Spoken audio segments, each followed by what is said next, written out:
এই সুন্দরী নারী উপস্থাপিকা কিন্তু সাধারণ কেউ নয়। লাইভ শেষ করার পরপরই সে নিজের সব সাজগুজ্জ খুলে ফেলল। অবিশ্বাস্য, আসলে উপস্থাপিকা এক গোবওয়ালা পুরুষ। ঠিক তখনই দরজায় কুরিয়ার এসে ডাকলো, হ্যালো, আপনার পার্সেল। ডেলিভারি ম্যান তার সৌন্দর্যে মুগ্ধ হয়ে গেল। সে পার্সেল খুলে দেখলো ওটা ছিল এক জোড়ো জুতা, যা পাঠিয়েছিল এক বাধাই দাদা। সে তাকে ধন্যবাদ জানান। এরপর সে বাতি নিভিয়ে শুয়ে পড়ল। কিন্তু ঠিক তখনই তার দাদা আগে থেকে দরজার বাইরে এসে পৌঁছে গিয়েছিল। অনেকক্ষণ চেষ্টা করার পর সে দরজা খুলে ভিতরে ঢুকে পড়ল। দাদা চুপিসারে তার ঘরে প্রবেশ করলো। লোকটি যখনই সরাসরি বিছানায় ঝাঁপ দিতে যাচ্ছিল, ঠিক তখনই উপস্থাপিকা জেগে ওঠে আর বলে, কে ওখানে?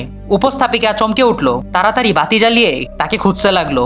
কিন্তু আশ্চর্যের বিষয়, সে কাউকেই দেখতে পেল না। আসলে দাদা ধরা পড়ে যাওয়ার ভয়ে বিছানার নিচে লুকিয়েছিল। এমন সময় উপস্থাপিকার মনে হলো কিছু একটা ঠিক নেই, তাই সে খোঁজ নিতে চাইল। ঠিক তখনই নিচ থেকে একটা কণ্ঠ ভেসে এলো, আমি তোমার দাদা। তুমি যদি এই ছবিটিকে ভালোবেসে থাকো তাহলে এখনই একটি লাইক দিয়ে চ্যানেলটি সাবস্ক্রাইব করো।